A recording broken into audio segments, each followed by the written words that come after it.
All right, it's good to be here once again, and I'm very excited about what we'll be sharing in the coming days concerning digital wealth. When what brought about this learning series?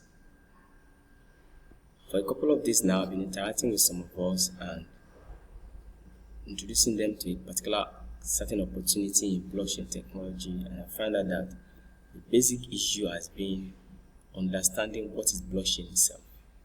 So that's why we decided that so can we have a series of learning process where people can get to know about what is blockchain, what is crypto, what are the advantages in doing business on blockchain. Why do we even think that blockchain is the next thing that we should be talking about? Now, personally, I felt that the next word transfer is going to be happening in blockchain technology. There are other emerging technology that will lead to wealth transfer, like AI is doing currently. Biotechnology is also going to do the same thing.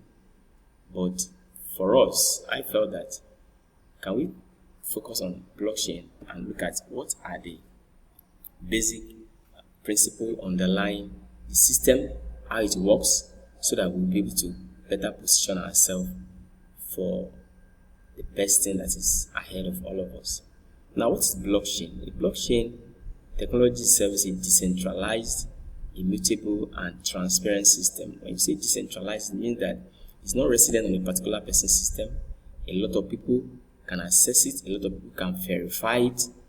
It's also immutable. When you say something is immutable, it means that you cannot just change anything. If you change something on your node, there are different nodes that are connected together to form a blockchain. So if one person changes something on their node, it's going to be reflecting on everybody other person's node, and they will know that something has been tampered on so and so node. So there's no way you can change anything. It's also transparent. Everybody can see the record, everybody can see what's going on. So that doesn't only have to do with money.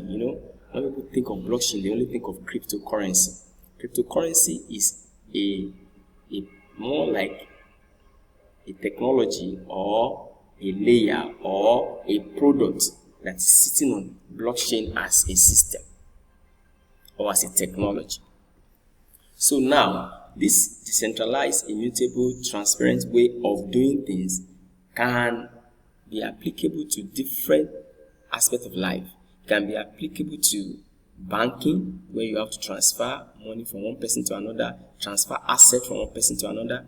It can be applicable to supply chain, where we are needing to move a product or a particular service from one part of the world to another part of the world, and we need to track it real time.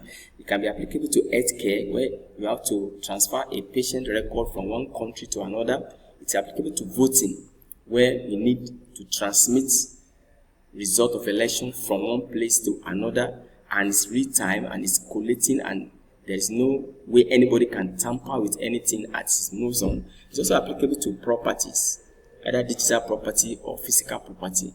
So blockchain is a technology that can be used for many use case and real life situation. What are the problems before now?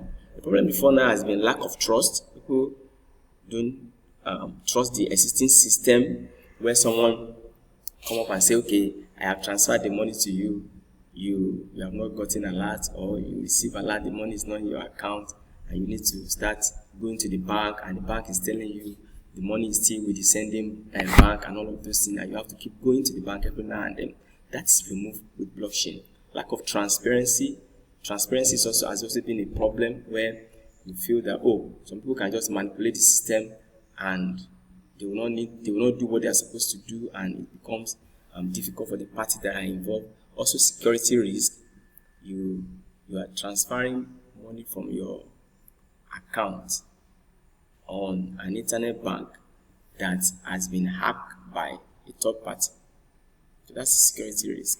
Of course, there is delay, inefficiency in delay, high cost of transfer or high cost of doing transaction, where you have middlemen or middle system in quotes, where you have to pay a lot of fee to get resources or whatever you are trying to transfer across different middlemen in different countries, in different continents sometimes. Then exclusion, a lot of people are still not being able to have access to digital technology these days. But with blockchain, that can be removed. So what are the advantages of blockchain? We have build trust.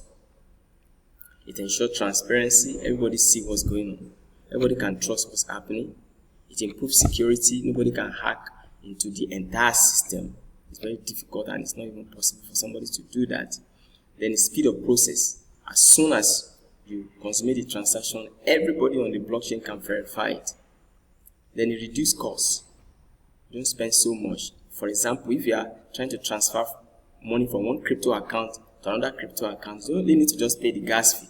Once you pay the gas fee, you can transfer and it goes straight to that person, whether the person is in Australia while you are in Nigeria, or whether the person is somewhere sitting in Guangzhou, China, while you are there in Kenya.